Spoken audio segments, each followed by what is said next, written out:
Hello friends, welcome to our Movi Cap channel. In this video we analyze the movie Shin Godzilla. So let's begin. If you are new to the channel, don't forget to subscribe and like the video. At the beginning of the film, we see a boat abandoned in the middle of the sea. Several policemen enter the boat, but they do not see or find anyone there. Suddenly, a powerful explosion occurs in one of the busiest tunnels in Japan. The Japanese government will soon hold an emergency meeting to determine what caused the explosion.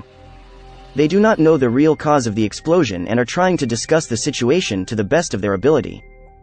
They have footage of hot steam coming into the blast area. They do not know what is behind these disasters, and for this they call people to investigate. There are many people rescued by the police due to the natural disaster. However, there are also those who enjoy the danger. They go to the site of the explosion, click pictures and post it on the internet. Japanese authorities have not yet determined the true cause of the explosion. They speculate that it could be an earthquake or an accident between submarines. But all this is rejected by experts. Then, some people in the meeting mention the possibility of an unknown creature in the sea.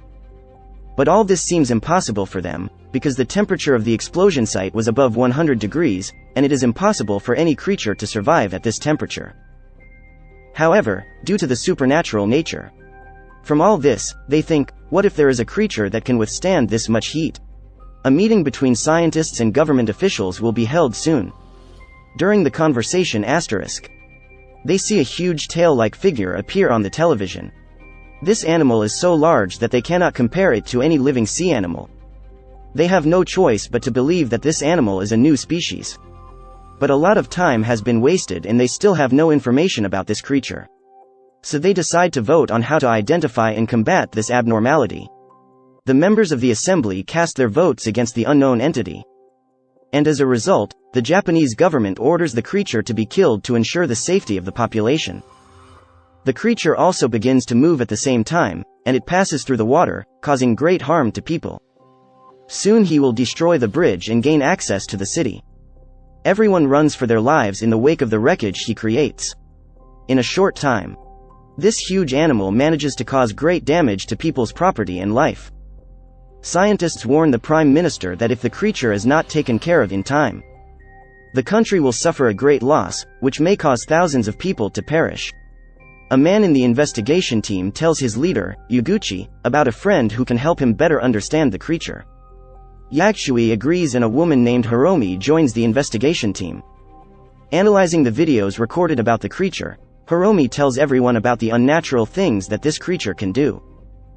He tells them that the creature has legs, so it could enter the city soon. However, many in the team are not open to what he has to say. They believe that a sea animal cannot walk on land. They dismiss the girl's opinion, but soon the girl's guesses are proved to be true. The creature came out of the water and landed in a Japanese city. This is a very large creature. Apparently has no hands. Around his neck are giant water heifers that keep him alive. But no one except Hiromi thought that he could breathe on land. The creature was so large that even a slight advance would cause great damage to the surrounding buildings and roads. Cars are being blown away, houses are being destroyed by this creature, and it has caused a lot of fear in people. Despite its large size, its speed is 13 km per hour. Meanwhile, firemen and rescue team have been dispatched to rescue the people. There is no time left to think. The government immediately mobilizes its forces against the creature. Armed forces arrive in the city and attack the creature with missiles. However, they cannot carry out this plan because there are still many civilians there, so they have to stop the attack. However, the creature soon retreats from land and returns to water. The Prime Minister declares a national emergency. They know the creature can come back at any time, so they have to be ready for it. To fight this creature, Yaguchi assembles a new team. The members of this team are more talented people in all fields from all over Japan. One of the new members says he was able to collect a sample of the creature's fluid, and the fluid was sent to the US for further research in a laboratory. Another member questions where the creature gets its energy. This creature is huge, what does it eat to stay alive and strong? This is a very good question that will make everyone think. Hiromi thinks. How the seawater can reach 100-degree temperature on the day of explosion. He believes that the creature is a source of energy, as this supernatural creature may have come from nuclear fission. The people there don't believe these things, however. Hiromi's guess soon comes true as nuclear radiation is recorded as an electrical current several miles away from where the creature appeared. Yaguchi receives an order from a U.S. government official to find him. A man named Guro Maki predicted the presence of a radioactive entity in the Sea of Japan several years ago. The man who was not seen on the boat at the beginning of the film. In fact, before his disappearance, he had left a lot of documents and research about Godzilla on his boat. They also said on his boat, "I've done what I had to do, now do the rest." They saw an inscription. Through his research paper, they discovered that the creature's name was Godzilla. It is an ancient deep-sea creature that feeds on radioactive materials dumped in the sea. After he digested the radioactive materials appear in his body. The ancient creature can now do whatever it wants with this unnatural and dangerous appearance. The US government is very interested in this creature and their constant presence. In this case, it means that they want to keep the creature in their country at all costs. Meanwhile, in the meeting room, everyone is puzzled as to why Godzilla appeared in the sea. They soon learn that the radiation causes Godzilla's normal body temperature to drop, causing him to come out of the water and onto land to warm up. Word soon spreads and many begin to believe that Godzilla is a god. A few days later, Godzilla emerges from the waters of Sagami Bay, and this time it's his. Increasing in size, it is more violent and stronger. To save Japanese lives, the Prime Minister orders the creature to be killed before it harms other parts of the country. All the armed forces that exist in the country unite to attack Godzilla. They start attacking Godzilla, but he is unharmed due to his strong body. No weapon can even scratch Godzilla's body. US forces join the attack and all civilians are told to stay underground to survive.